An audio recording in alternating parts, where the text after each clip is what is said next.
అఖిల ప్రియ గారు.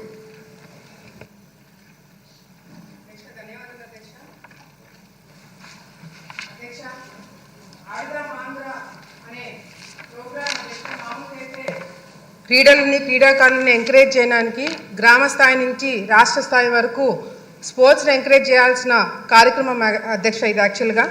కానీ ఆడుదాం ఆంధ్ర అనే పేరుతో ఆంధ్రాతోనే ఆడుకున్నారు అధ్యక్ష. వాళ్ళు ఆడుకున్నారు అధ్యక్ష, మేము కాపాడుతున్నాం అధ్యక్ష.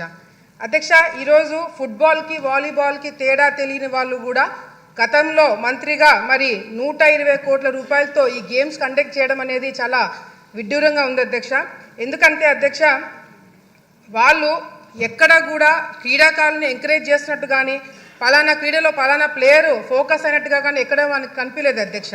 ఎంతసేపు వైసీపీకి సంబంధించిన మంత్రులు వాళ్ళే ఆడినారు అధ్యక్ష, వాళ్ళే కింద పడ్డారు అధ్యక్ష, వాళ్ళే డాన్స్లు వేసినారు అధ్యక్ష.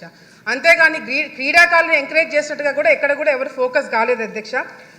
మిగతా స్కామ్లకి ఈ స్కామ్కి తేడా ఏంటంటే అధ్యక్ష, మిగతా స్కామ్లకి మనము ప్రజల్ని మోటివేట్ చేసి వాళ్ళని జరిగిన కార్యక్రమాలు వాళ్ళకి ప్రెస్ మీట్ల ద్వారానో ఇంకొక ప్రోగ్రాంల ద్వారా వాళ్ళకి చెప్పాల్సిన అవసరం ఉండింది అధ్యక్ష.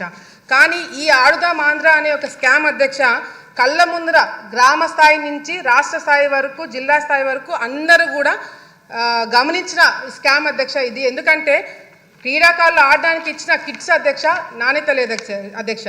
ఫస్ట్ బాల్కే బ్యాట్ ఇరిగిపోయినాయి అధ్యక్ష. కిట్స్ మీద ఏదైతే పబ్లిసిటీ కోసం స్టిక్కర్లు పెట్టుకున్నారో దాని మీద ఫోకస్ పెట్టారే తప్ప క్రీడల మీద వీళ్ళు ఫోకస్ పెట్టలేకపోయినారు అధ్యక్ష. అంతేకాకుండా అధ్యక్ష ఈ మెయిన్ కాన్సెప్ట్ వచ్చేసి సచివాలయం నుంచి గ్రామ స్థాయి నుంచి మండల స్థాయి నుంచి జిల్లా స్థాయి నుంచి రాష్ట్ర స్థాయి నుంచి గేమ్స్ కండక్ట్ చేసి ఆ గేమ్స్ ద్వారా వచ్చిన వాళ్ళకి food, transport, accommodation, kits, ground arrangements ఇవన్నీ కూడా చూసుకోవడానికి దాదాపుగా 120 కోట్ల రూపాయలు ఖర్చు పెట్టారు అధ్యక్ష. ఇందులో గేమ్స్ వచ్చేసి అధ్యక్ష kabaddi, kho kho, badminton, cricket, volleyball for men and women అధ్యక్ష. ఇక్కడ మిస్యూజ్మెంట్ ఆఫ్ ఫండ్స్ ఎక్కడ జరిగినాయంటే అధ్యక్ష ఇప్పుడు మేము అడిగిన క్వశ్చన్లకు కూడా ఎక్కడైనా అవినీతి జరిగిందా దాని డీటెయిల్స్ అడిగినాం అధ్యక్ష. మంత్రి గారు కేవలం ఎక్కడెక్కడ ఖర్చు పెట్టారో దాని గురించి డీటెయిల్స్ ఇచ్చారే తప్ప ఎక్కడ అసలు అవినీతి జరిగిందా లేదా అనే క్లారిటీ కూడా మాకు ఇంకా ఇవ్వలేదు అధ్యక్ష. మిస్యూజ్మెంట్ ఆఫ్ ఫండ్స్ ఎక్కడ జరిగినాయంటే అధ్యక్ష ఫేక్ వాలంటీర్ల ద్వారా ఫేక్ ఆధార్ కార్డులు తీసుకొని రిజిస్ట్రేషన్స్ చేయించుకోవడం జరిగింది అధ్యక్ష. కిట్స్ ఏదైతే ఉన్నాయో అవి ఫేక్ కిట్స్ అధ్యక్ష, నాణ్యత లేని కిట్స్ ఇవ్వడం జరిగింది అధ్యక్ష. పబ్లిసిటీ కోసము 35 కోట్ల రూపాయలు ఖర్చు పెట్టారు అధ్యక్ష. కేవలం ఈ స్టిక్కర్లకి అదేవిధంగా సోషల్ మీడియాకి హోర్డింగ్స్కి 35 కోట్ల రూపాయలు ఖర్చు పెట్టడం జరిగింది అధ్యక్ష. విన్ అయిన వాళ్ళకి అధ్యక్ష ఎవరైతే గెలిచారో first prize, second prize, third prize వాళ్ళకి డబ్బులు ఇస్తామని 12 కోట్ల రూపాయలు ఖర్చు పెట్టారని చెప్పారు అధ్యక్ష. వాళ్ళకి ఇంకా అకౌంట్లలో చాలా మందికి డబ్బులు పడలేదు అధ్యక్ష ఇంతవరకు కూడా. అదేవిధంగా అధ్యక్ష విశాఖపట్నంలో క్లోజింగ్ సెరమనీ అంటే అధ్యక్ష ఫస్ట్ 2 కోట్ల రూపాయలు శాంక్షన్ చేయించారు అధ్యక్ష. అది సరిపోతున్నట్టు మళ్ళీ ఒక 3-4 కోట్ల రూపాయలు శాంక్షన్ చేయించుకొని అధ్యక్ష చాలా పెద్దగా చేశామని చెప్పి మరి వాళ్ళ రిపోర్ట్లోనే లేజర్ షోస్ అంటే అధ్యక్ష ఫారెన్ నుంచి ఆర్టిస్టులను పిలిపించారు అధ్యక్ష. మరి ప్రైవేట్ సెక్యూరిటీని పెట్టుకున్నారంట అధ్యక్ష. మన రాష్ట్రంలో మన కళాకారులు ఉండగా ఇతర దేశాల నుంచి కళాకారులు ఎందుకు పిలిపించారనేది కూడా మాకు కూడా అర్థం కావట్లేదు అధ్యక్ష. మరి అదేవిధంగా ప్రైవేట్ సెక్యూరిటీ ఎందుకు పెట్టుకున్నారో అర్థం కావట్లేదు అధ్యక్ష. గవర్నమెంట్ ప్రోగ్రామ్కి ప్రైవేట్ సెక్యూరిటీ వాళ్ళని ఎందుకు నియమితం చేసుకున్నారనేది కూడా క్లారిటీ ఇవ్వాల్సిన అవసరం ఉంది అధ్యక్ష. వీళ్ళు ఇచ్చిన ఫైనల్ రిపోర్ట్లోనే అధ్యక్ష విలేజ్ సచివాలయంలో 15,000 సచివాలయంలో పార్టిసిపేట్ చేస్తే 35 లక్షల మంది ఆడియన్స్ చూడడానికి వచ్చారంట అధ్యక్ష.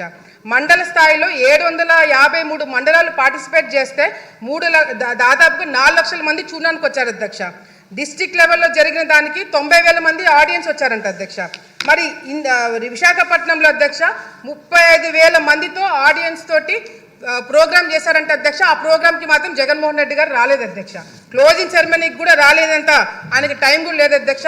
అంతేకాకుండా అధ్యక్ష నేను శాప్ చైర్మన్ గారు మరి రవి నాయుడు గారితో మాట్లాడారు అధ్యక్ష. నేను ఆయనతోటి మాట్లాడినప్పుడు కూడా ఆయన ఒకటే ప్రశ్న అడిగినారు అధ్యక్ష. విశాఖపట్నంలో కండక్ట్ చేసిన గేమ్స్ ఏవైతే ఉన్నాయో దానికి పార్టిసిపేట్ చేసిన వాళ్ళు ఎంతమంది, విన్నర్స్ ఎంతమంది, వాళ్ళ ఆధార్ కార్డులు ఏంటి, వాళ్ళ డీటెయిల్స్ ఏంటి, వాళ్ళ అకౌంట్లో డబ్బులు పడ్డా లేదా అని చెప్పి అడిగితే అధ్యక్ష ఆయన చైర్మన్గా ఎక్కక ముందే రికార్డ్స్ అన్ని డిలీట్ అయినాయని చెప్పి చెప్పడం జరుగుతుంది అధ్యక్ష. ఇది చాలా చాలా దారుణం అధ్యక్ష. దీని మీద కంపల్సరీ ఎంక్వైరీ పెట్టించాలి అధ్యక్ష. ఆల్ ఇండియా స్టూడెంట్ ఫెడరేషన్ వాళ్ళు శాప్ చైర్మన్ గారికి లెటర్ రాశారు అధ్యక్ష. దీంట్లో అవినీతి జరిగింది, మీరు యాక్షన్ తీసుకోమని చెప్పి మరి రాస్తే అధ్యక్ష.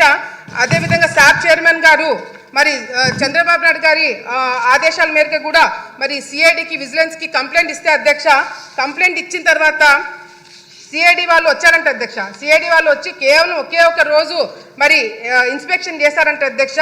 ఈనాడులో ఫ్రంట్ పేజ్లో వచ్చింది అధ్యక్ష, ఆంధ్రప్రదేశ్ అక్రమాలపై విచారణ తూచని చెప్పి ఈనాడులో వచ్చింది అధ్యక్ష.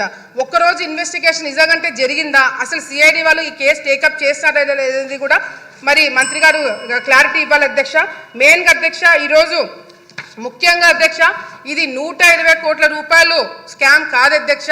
దాదాపుగా నాకు వచ్చిన ఇన్ఫర్మేషన్ మేము డెప్త్గా వెళ్ళి కనుక్కుంటే అధ్యక్ష, దాదాపుగా 400 కోట్ల రూపాయలు స్కామ్ జరిగిందనేది కూడా బయటికి వస్తుంది అధ్యక్ష, ఎంక్వైరీ పెట్టిస్తే. ఎందుకంటే కేవలము శాప్ తరపు నుంచి, స్పోర్ట్స్ అథారిటీ నుంచి కాకుండా అధ్యక్ష, డిస్ట్రిక్ట్ ఫండ్స్ కూడా దీనిలో వాడినారని చెప్పి మాకు ఇన్ఫర్మేషన్ వచ్చింది అధ్యక్ష.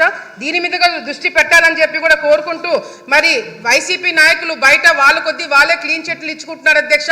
అవినీతి జరగలేదని వాళ్ళే ప్రెస్ మీట్లు పెట్టుకొని చెప్పుకుంటున్నారు అధ్యక్ష. దీని మీద మంత్రి గారు క్లారిటీగా అవినీతి జరిగిందా లేదా, లేకపోతే ఎంక్వైరీ పెట్టిస్తున్నారా లేదా అనేది కూడా క్లారిటీగా చెప్పాలని చెప్పి కూడా కోరుకుంటున్నారు అధ్యక్ష. ధన్యవాదాలు.